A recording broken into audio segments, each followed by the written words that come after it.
Alright, so Turki Alalshikh recently, very recently, on Froch Talks Fighting, gave a list of 5 fights he wants to see. Now, some of these fights, okay. Well, I say maybe one or two of them. Literally one or two of them. The rest are a little bit, I see them more as a kind of, I don't want to say gimmick, well, yeah, basically gimmick fight. But he's also talked about the perception that most fighters have, which I'll get onto now in a sec, because the perception that he's talking about and the perception that he's trying to essentially shift in these fighters, their mindset when it comes to losses, it's so refreshing to hear. And I think that, listen, a lot of people have been asking me, the Saudis in boxing, do you think it's going to be, long term? And I think, well, realistically, it's the way of the world. All things come to an end at some point. It happens with promoters, errors in boxing, etc., etc., etc. It's the case of how long will it happen. Do I think the Saudis will be there 15, 20 years? Probably not, no. They'll be there as long as they really want to be there. I think as long as Turki Alalshikh is at the helm of, I think, the General Entertainment Authority, I think they'll always have a spot in boxing. The question is what happens then. It's not a case of money. It's just a question of maybe necessarily passion for the sport. My logic would be enjoy it while we have it, but think of the impact that this will have on a fighter. Essentially what, I'll talk about this now in a sec, but we'll talk about the fights that Turki wants to see, the 5 fights that he wants to see. First one is, and I'm going to say, Canelo Alvarez versus Terence Crawford. Now listen, I've said before, it would be intriguing, if nothing else, to see these two guys go at it. But Crawford, when he moved to 154 and fought Madrimov, I know Madrimov stylistically is not exactly like Canelo, but the size difference is going to be vast. I mean, I think Terence Crawford was 170 pounds on fight night. And some people would look at that and say, okay, he's a decent size, about a stone he had to cut to get down to 154, but you got to bear in mind he's 170 pounds fully hydrated. Canelo is 168 pounds drained, so the rehydration is going to be massive. And weight division's really outside of heavyweight. It does matter, it really does. And I think that the size of Canelo and the fact that, well, look, Canelo is a bit younger, but he's been around a lot longer at the highest level than Crawford. He's been around since 2010 almost now, at the highest level anyway. So he's been around a lot longer, even though he is younger. But with the way Crawford's talking, it sounds like he is literally hanging on for the Canelo fight, and then it's a case of see you later boxing, thank you for everything. So that fight right there, I look at that as a bit of a gimmick fight. He says he wants to do Alexander Usyk, Daniel Dubois too. Look, it's not a terrible fight.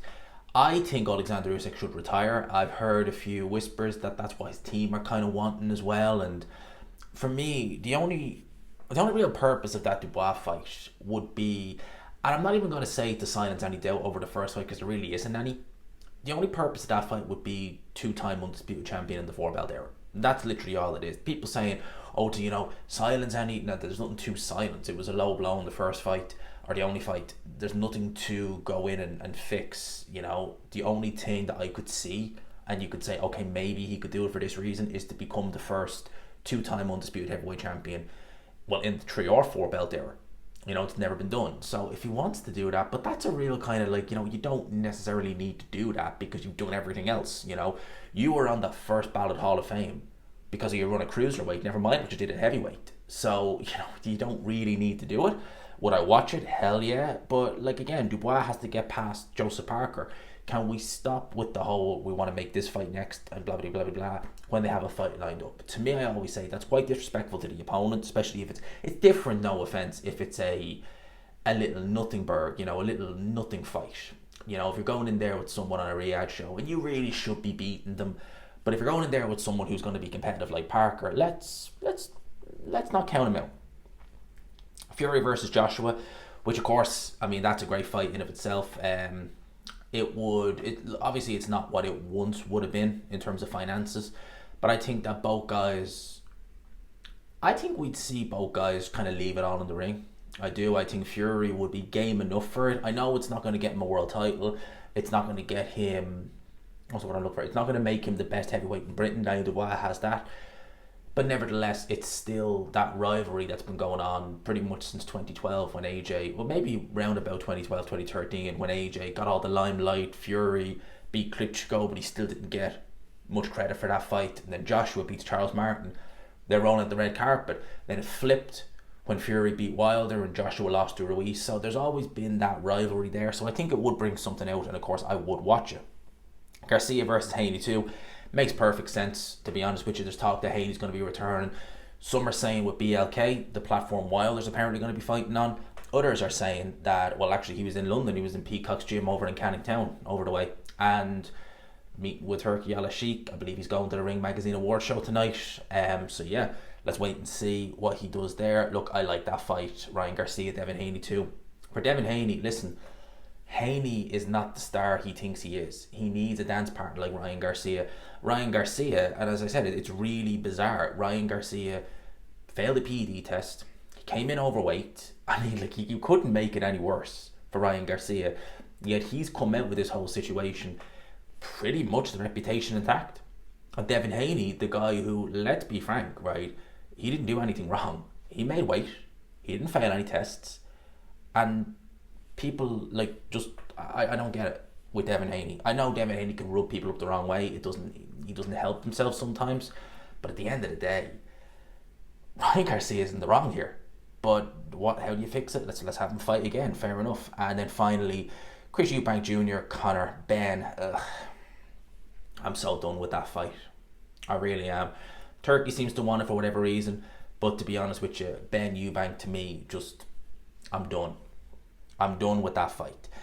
Now, he also said this, Turki Alalshikh, and I really want to touch on this here. So he says, we must have it be normal to lose some fights in boxing. All fighters want similar careers of Floyd Mayweather, 0 losses. This can happen once every 50, 60, 70 years. We need like the UFC model where the champions are losing and winning. Muhammad Ali has 5 losses and he's still the legend. Yes, Mr. Turki Alalshikh, thank you so much for saying that. Floyd Mayweather really put this whole notion in people's minds that once you lose that that's the end of everything. Which is crazy, because with different judges, Floyd Mayweather could have lost that long before he was ever, Money Mayweather. With different judges in the Jose Luis Castillo fight, I think it was, then, could have had a lot of people. I think Howard Letterman, who was scoring that fight for HBO, had Castillo winning. A lot of people had him winning that fight, so Mayweather's could have easily gone. De La Hoya fight was real close, although Mayweather did edge that one, I thought. But you get what I mean. It happens once every, I wouldn't say once every 50, 60 years, probably more so once every generation or every second generation fighters. There is a fighter who comes along, Joe Calzaghe, Ricardo Lopez, Andre Ward, etc., who did fight good opposition, who did do things in boxing, and like Floyd Mayweather. We act like Floyd Mayweather wasn't good. He was, and he did. Look, he picked and chose very carefully 140 and above, but the lower weights, yeah, he was doing well. It does happen once every kind of 2 to 3 generations, thereabouts, roughly that. But again, he points out Muhammad Ali. No one really talks about the losses. He lost to Larry Holmes, he lost to Trevor Berbick. We all know he had health problems in those fights. Every other fight he avenged. Avenged Leon Spinks, avenged the Joe Frazier twice, avenged the Ken Norton, although people feel as though he lost all those fights. Nevertheless, he did all that. Lennox Lewis has 2 defeats. Mike Tyson has 6. I'm just going to say 6. Mike Tyson has 6. The losses don't really matter to these fighters, in the grand scheme of things. I think that if you look at someone like a Roy Jones, he has, 9, 10 losses? But people still look at Roy Jones in his prime and say, that was the closest thing you'll get to an almost untouchable fighter. People look at the legacy and the history and what they did, in their primes, and they don't really look at the losses as, he lost 1 fight, so he's crap. No. That's the perception of a lot of fighters nowadays, is that I lose my own, that's it. I want to preserve that by any means. It was so important in the height of the Mayweather era. Now it's not the case. I think there is still fighters out there who, Tyson Fury springs to mind, who that meant absolutely everything to them. But I think that is starting to fade out, thank God. And from what Turkey is saying there, I think that's going to have a big impact moving forward in boxing. As I said at the start of this video, whenever the Saudis do decide to up sticks and leave boxing for whatever reason, whenever that may be, if it happens at all, I think they'll leave a legacy in boxing in a sense of they got fighters to stop hyper-focusing on the and realise that sometimes the better man won on the night. I can come again. I gave a good account, etc. You know, they'll get this whole notion of, I've lost one fight, it's done. It's over for me. I'm done. I think they'll get rid of that. And it needs to. There is still some dinosaurs out there who still, you know, like I said, Tyson Fury, who, you know, you could tell the O meant everything to them. You know, milk the O, milk the belt, milk everything. Turki is not like that. I think with Turki, we've seen it with Turki Alalshikh, you know, even in defeat, he's had fighters back on their shows.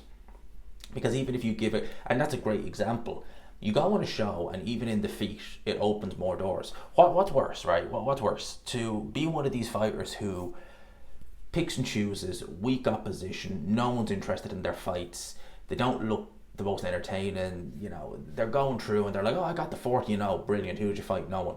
And were the fights any good? No. Are the Saudis knocking on the door? No. Whereas there's fighters out there who maybe they're taking L's on some of those shows, but the Saudis are looking at that and saying, well, you gave a good account of yourself, we'll have you back. We'll have you back. And that's really how it should be. You know, you lost, it happens. Muhammad Ali lost. Joe Lewis lost. You know, Sugar Ray Leonard lost. Sugar Ray Robinson lost. Roberto Duran, etc. Need I go on? Marvin Hagler. Can go on. Nearly all the best fighters of all time have lost. There's a small group who haven't, but again, small group. It's not the end of the world. So nice to see that from Turki. The fights he's talked about, yeah. Joshua Fury, I would, yeah, Dubois versus Usyk too, fair enough if it happens. And then probably Garcia versus Haney too. The other ones, Crawford and Canelo, and especially Eubank Ben. I mean, obviously this is my job. I would talk about them, but I'm not as hyped as I would be for the other ones. Let me know your thoughts on Turki's fights that he wants to make in the comments section below. I hope you enjoyed the video, people. Smash the like button if you could, and subscribe, of course, as always, if you haven't already. Until next time, people, peace.